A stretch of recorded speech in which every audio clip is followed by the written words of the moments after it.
ढेर सारे नौजवान तो हैं, जदयू में भी बहुत हैं। सुनते हैं उनका लड़का ही आने वाला है, तो आ जाए ना, ला दे ना, उसमें क्या दिक्कत है? परिवारवाद से नीतीश जी बाहर हैं क्या? जी वो बाहर हैं क्या? हम तो बता रहे हैं ना। आप ये बताइए, चेतन आनंद, उनकी माँ का नाम क्या है? लवली आनंद। पिता का नाम क्या है? आनंद मोहन। वो परिवारवाद नहीं है क्या? वो आप जो कह रहे हैं आनंद सिंह, उनकी पत्नी पहले एमएलए थे, आज इन्होंने इनको टिकट दिया, ये परिवारवाद नहीं है क्या?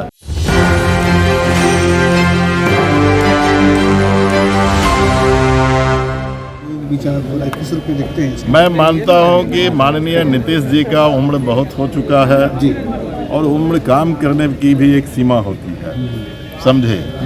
और आप जानते हैं कि बच्चों की तुलना किससे किया जाता है? जब ज़्यादा उम्र हो जाता है तब उसकी तुलना बच्चों से किया जाता है, समझे। इसलिए कई बार उनके द्वारा अल्फाज स्लिप करते हैं, उनके वक्तव्य स्लिप करते हैं, और वो सार्वजनिक मंच पर भी कभी कभार जिस तरह एक महिला डॉक्टर का हिजाब खींचने का काम किया, और कई मौके पर हम लोगों ने भी देखा है, हमारे ऐसा नौजवान सिर झुका करके बगल हो जाना पसंद करता है। तो इसलिए ये बातें हो रही है, लेकिन जो उनका दल है, वो किनको नेता बना करके रखेंगे ये उनकी मर्जी है, वो हम नहीं तय कर सकते। हम तो सुझाव दे सकते हैं, किसी नौजवान को आगे बढ़ाओ ना।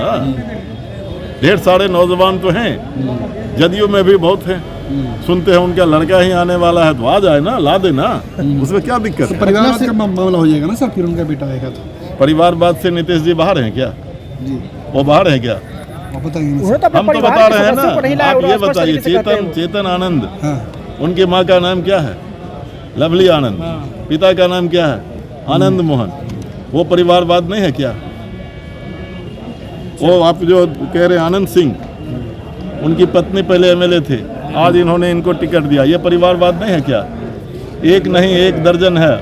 हमारे यहाँ जिला के जो है मुन्ना मंडल, उनका बेटा आज एमएलए है, एक दिन उसकी राजनीतिक जिंदगी नहीं था, कैसे उसको ले आया? उपेंद्र कुशवाहा जो लोक मोर्चा का जो है, वो क्या है?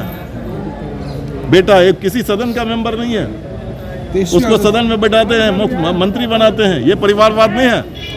आप परिवारवाद का बढ़ावा दे रहे हैं और दूसरे के ऊपर परिवारवाद का जो है आप ये लगाते हैं तोहमत। तेजस्वी यादव सदन में क्यों नहीं आ रहे हैं? माननीय नेता प्रतिपक्ष सदन में नहीं आ रहे हैं, आ रहे हैं, ये विपक्ष का अपना मसला है।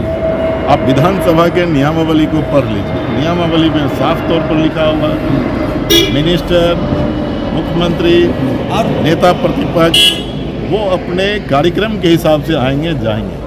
लेकिन जहाँ तक जो लोग सवाल कर रहे हैं नेता प्रतिपक्ष सदन में नहीं आते हैं, तो मैं तो आपको कह रहा हूँ कि आप जरा देखिए कि लोकसभा के अंदर नेता सदन लोकसभा में नहीं आते और नेता प्रतिपक्ष आ रहे हैं लगातार, उनको बोलने नहीं दे रहा। ऐसा क्या है सर, बोलने नहीं दिया जा रहा है? ऐसा बोलने इसलिए वो बोलना चाहते हैं कि इस देश को एज ए प्राइम मिनिस्टर उन्होंने विदेश के साथ उनकी विदेश नीतियां और विदेश की यात्रा से जुड़े हुए कई मसले हैं, और देश की सुरक्षा से जुड़ा हुआ कई मसले हैं, जिसको किताब के तौर पर जो छपी है उस किताब को लेकर के उन्होंने उद्धरण दिया था, और वो उसको रखना चाहते थे। उससे उनका चेहरा दागदार होगा, बेनकाब होगा, और उस डर से वो नहीं आते हैं। और उसी डर से जो है आप जान लीजिए कि वहाँ पूरी तौर पर डेमोक्रेटिक राइट का जो है ना, पार्लियामेंट मेंबरों का हनन किया जा रहा है, और पूरे विपक्ष को बोलने नहीं दिया जा रहा है। कैसे आएंगे? पीएम करे कि वो महिला संसद से डर है, वो तो ये सब मर्यादा की बात है ना।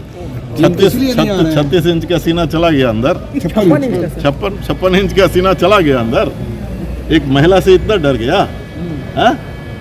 अरे जिस महिला की बात करते हो, महिला सांसद है, और कोई सदन का नेता अगर ये बात कह के ना आवे कि हमारे जान का खतरा सदन के अंदर है, जब सदन के अंदर वो सुरक्षित हो तो दुनिया में कहाँ सुरक्षित रहोगे?